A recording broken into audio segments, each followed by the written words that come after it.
So with IDW Sonic issue or ID Sonic issue 75 being released recently and in the hands of a lot of folks physically and viewed digitally by a lot of people's eyes, there's a lot of questions that obviously will come out of it. I mean, a lot of anniversary issues do that, especially when, Archie Comics had the Sonic license. I mean, Mega Beatman's True Blue reviews kind of said it best. A lot of significant things happen. With issue 25 of the Archie Sonic, you had an adaptation of Sonic CD, that was done very well to the point that it was able to not only adapt or loosely adapt that story, but also include the Archie Satyam characters and give them significant moments as well. Issue 50, of course, was the final confrontation between Robotnik and Sonic. 75 was the debut of Eggman, original, of course, being Robo-Robotnik from a different universe. Issue 100, not too bad. Is basically introducing the sort of acorns and how basically Sally is the vessel, if you will. She is the vessel, for the sort of acorns, very similar to how Jean Grey was the vessel for the Phoenix, and so on. And then, of course, 125, you had the Zordad invasion, basically, titled Sonic Adventure 2.5 Alpha Omega. And you had Sonic's supposed sacrifice, which did not happen. He was just blasted 85,000 something light years away. 150, of course, very controversial for its situation, and mostly because of that one moment between Bunny and evil Sonic, if you will, a.k.a. Scourge, Basically, it's significant for that and not being one of the best. 175, of course, basically was the destruction of Knothole, and then, of course, concluded with, an issue later concluded with the debut of, or the introduction of, new Mobotropolis and everything courtesy of Nicole. Then, of course, 200 was the insanity of Eggman. Then 225 was the first Genesis wave and the quote-unquote supposed death of Sally, which was undone at the end of the Sonic Genesis story arc, only to have a sacrifice of central robotization. Then 250 and 275, not that significant because they were part of crossovers. But with that said, why do I bring this all up? And why did Mega Beatman bring up, these moments as well? Well, basically because along with these moments, you're going to have a lot of questions people are going to want to, have answered about what's next. What's next for the story, what's next for certain characters, and so on. Well, I think what's next for the story is you're going to have basically what's next for the story is, I think what it's called shattered pieces. You're going to have the characters or certain characters interact with others to basically put a cap, put a conclusion on some of the looser plot points from this recent one. For example, Lanolin, obviously having egg put on her face when she found out, oh, shoot, I was wrong the entire time about Duo. And in fact, he was Mimic in disguise. I can see her interacting with Silver still being upset with her, and then her apologizing. Maybe Silver has a little fun acting like he doesn't accept it, but then shows that he does. And then I could see Lanolin basically being taught, hey, you can take your job seriously and be responsible for your actions and what you do, but you also need to learn to have some fun, lighten up. Don't be such a sourpuss, if you will. And I could see Lanolin, as a result, kind of learning to balance that out. Like, okay, have some fun. Make this job fun, but also take it seriously. I could see that happening with her. And as a result, she might become what some fans have compared her as when she originally took on this role, and that is being the Sally, and I know people may not like to hear that, but being the Sally of ID Sonic, IDW Sonic, if you will. So I can see that happening. I can see her apologizing, maybe Silver playing up that he doesn't accept, and then reveals he was just kidding, that he does. And then she starts learning, hey, lighten up, take your job seriously and be responsible, but also have some fun with it. So I could see that happening, and that would make her basically start being, as some fans, like I said, have deemed her to be sort of the Sally of IDW Sonic, if you will. As far as Restoration HQ goes, what's going to happen with it? Well, I feel it will be rebuilt, and it's going to be rebuilt a little stronger. But I think this time around, Jewel, she's going to learn from her mistakes, and she's going to be like, we need to have some defenses, like some defenses put into the building to make sure it doesn't, suffer the same fate again. So I could see them, along with Tails and this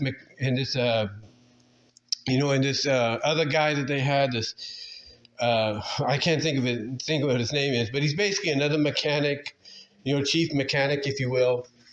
I could see Tails, this guy, and Bell, along with Jewel, probably coming up with an idea to put some defenses into the new Restoration HQ, so that way they don't go through the same stuff they just did recently.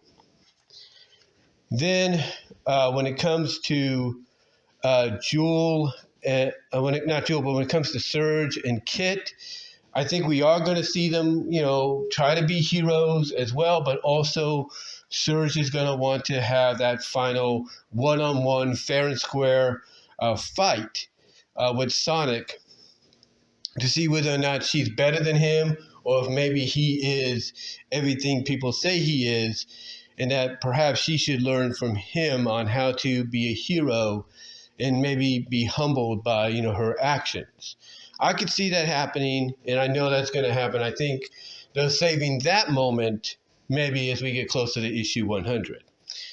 Kid, on the other hand, the way they're playing Kid up a little bit is he's being more aggressive.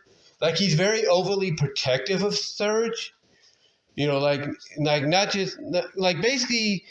he's so overprotective of her, not as like a big sister, but as something more. I don't know why I feel that's the reasoning, but I could see him maybe being someone that's like a ticking time bomb.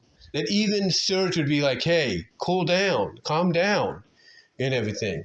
Because I could see him maybe reacting indifferent. I could see him reacting indifferent, to basically Sonic, potentially beating Surge, when they do have that one-on-one. And when Surge probably shakes Sonic's hand and says, hey, you were the better person, you proved that you are everything you say you are, and hey, I'm just a clone, I'm still learning. I could see maybe Kid being indifferent about that, and then that's going to play a vital role, and maybe Surge is going to have to be the one to calm him down. I just feel like he's being presented like not only overprotective, but he's also like in that ticking time bomb phase. Very similar, if I can point this out, very similar to how Tails was portrayed in between writers like Ken Penders and mostly Ian Flynn as we led into House of Cards. Because remember, as we were leading into House of Cards, more so on the Ian Flynn front, storyline-wise or story writing-wise, Tails was seen to kind of have like these moments of aggravation with Sonic. Like he was just waiting for that one moment to snap, to just go off and everything. And I could see Ian and Ivan putting Kit into that similar situation to where he's just waiting for that moment to basically go off and just lose it and just basically let loose and just be get at that point to where he's gonna blow. And so I could see that potentially happening with Kit. Maybe it's just me, but I could see that happening. As far as Tangle and Whisper go, I think we're going to get maybe, this is up to IDW Comics or ID Comics, if you will. I think maybe we're going to get another spin-off comic with them. And I think what's going to happen is this spin-off comic is going to lead to the final confrontation between Whisper and Mimic. And this might be where Whisper, she'll want to kill him like she did in the last confrontation, in the last miniseries. She'll want to kill him, but instead, basically, she'll spare him again. But I think what will happen is they'll have a device, courtesy maybe of Tails or someone, maybe Tails mostly, where they will deactivate his shape-shifting ability so that way he can't disguise himself anymore. And basically he'll be placed under arrest and put into a prison which is unescapable. So I could see that happening. I could see them having that final confrontation, her wanting to end it, but instead realizing justice is a better sense of valor, and that she's not going to go down the road he goes, and that her friends would rather have her bring Mimic to justice, but to also take away the one thing he values the most, and that is his ability to shapeshift. So I could see that happening. Tangle, I could see, her developing more, maturing more as a character. We see that. We saw that, I should say, in this recent story arc. I could see her becoming more mature, growing up more as a character, but still being the same lovable Tangle as she's always been.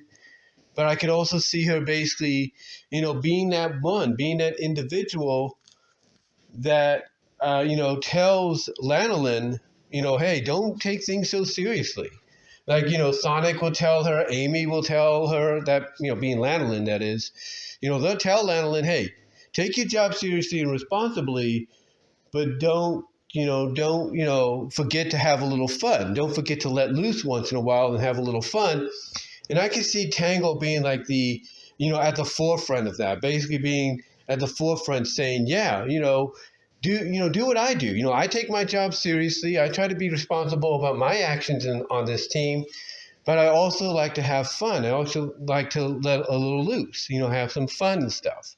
So I could see Tangle growing as a character, maturing as a character, but still staying lovable and adorable enough to the point that she, again, like I said, plays a vital part in getting Lanolin to kind of, settle, not be so serious and be a little bit more lighted on what she does, be more fun-loving and everything as the time goes on. So I could see that. Do I think eventually they might hint more at an LGBTQ like relationship with these two, that being Tangle and Whisper? I can't really say, but I would assume they would. It makes a lot of sense, especially if they do what I said earlier, and let's do another miniseries, and basically, you have a moment between them, after maybe the final confrontation with Mimic and stuff. So I could see that. The other thing that I think we're going to get answered is, what happened with Clutch. I think what happens with Clutch is the same thing what happened with Starline, because I don't think Starline's dead as much as they make it out to be. I think he's still alive, and he's going to be in the same position as Clutch. I think what you're going to get is kind of like a callback, if you will. You're going to get a callback to the one story arc from Sonic Universe, from Archie Sonic Universe, the last Eggman-centric story arc, if you will, before they did the reboot. Where it was basically Snively wanting to, fight Eggman, and have Regina back by his side and try to take Eggman down and, take over again the Eggman Empire and so, and so, right? Oh, and such, right? So I could see, us getting kind of a moment, down the line as we lead into issue 100, to where it's revealed that Clutch and Starline are in the same position that Snively was at the end of that storyline, where Snively at the end of that storyline was trapped in a pod, very reminiscent of what you see in the games, a prison pod, basically beaten and defeated. I could see the same thing with Clutch and Starline. I can see them basically be put in pods to where they're beaten and defeated. And then I can see maybe Eggman going up to them and saying, hey, I'll let you guys out, but you got to swear loyalty to me. You got to swear loyalty to me and only me. So I could see that happening. I could see that's going to be the revelation, that they will be revealed as still being alive, but in these like in these little pods, like I say, that you see in the games, very similar to how Snively was trapped into, or put in, or trapped in, or imprisoned, I should say, at the end of that one story arc from Sonic Universe, the last Eggman-centric one, I should say, before they did the reboot. So I could see that being how we find out about the I guess you could say what's the word, the fate. That's what I'm looking for.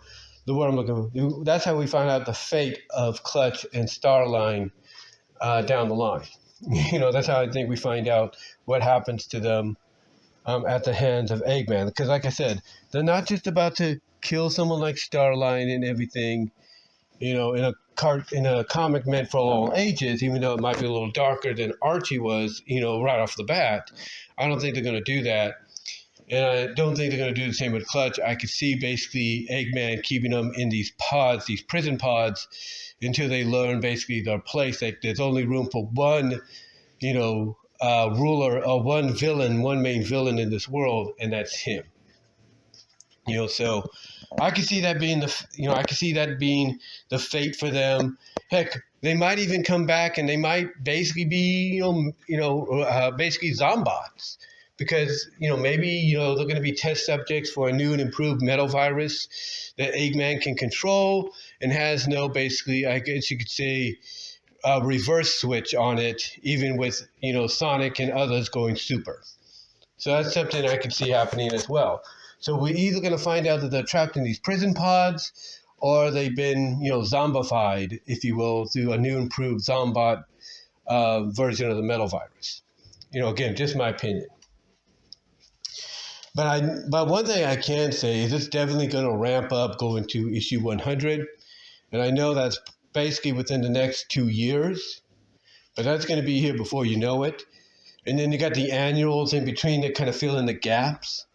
So it's going to be really interesting going forward with IDW Sonic, ID Sonic, if you will, ID Sonic, IDW Sonic. It's going to be really interesting going forward to see what they have planned for these characters in the future and everything as well. As far as like our main, quartet, trio, if you will, I definitely think that, they're going to have major roles and everything going into the 100th issue, if you will. They might decide to hint at a little bit more, I guess you could say, of an attraction between Amy and Sonic. They might do that. But we'll see. I think we're going to probably have Tails interact with somebody. I don't know why. And they're going to hint at him having something with this individual. It could be Jewel. It could be somebody different. We'll find out. But it's not going to be to the point that it's on the levels that Archie Sonic was. I think you're just going to get these little hints here and there. You're just going to get these little hints here and there. And they're going to go from there. And they're going to move on from there. That's it. They're just going to start having more hints and an attraction, a romantic attraction. But then that's it. It's not going to be full blown on what Archie Sonic was. I'll put it that way. But yeah, I definitely feel that things are really going to pick up as they head into issue 100 in the near future. And I don't think anybody listening to this or watching this is going to deny that. Get some Coca-Cola there. But like I said, I don't think anybody watching this, or listening to this is going to deny that. I don't think they will. Again, I think honestly a lot of stuff's going to go down. I think Lanolin is going to apologize for her actions, or for the way she acted and her actions towards Silver. Silver will accept after playing around that he may not accept, but then kind of joke with her saying, I do accept. But then, along with Sonic and Amy and even Tangle, kind of help her loosen up a little bit and basically get her to realize, yeah, you can take your job seriously and be responsible about what you do, but you also have to lighten up and have a little fun, So I could see that happening with Lanolin. I could see Whisper and Tangle having maybe another mini-series to where they have a final confrontation with Mimic. And once again, just like in the original, Whisper will want to kill him, but then she'll realize that's not not who she is, and that's not what her former teammates would want her to be, and that basically she'd be going down the road that Mimic is gone, and that instead she's going to want to see justice served, just like her teammates would want to see it. And I think what's going to happen is they're going to introduce a device that Tails and this other guy, that Tails and Bell and all of them came up with, that would deactivate, not permanently, but deactivate Mimic shapeshifting abilities for the time being, so that way he doesn't have a way to escape or hide or anything like that. I can also see Tails, Bell, and Jewel working on a way to not only make the new version of Restoration HQ bigger and better than it was before, along with this chief mechanic guy, but I can also see them adding some defenses to it, so that way they don't, end up in a similar situation as they were just in, recently. I can see Sonic and Surge having their battle as we approach 100, if not in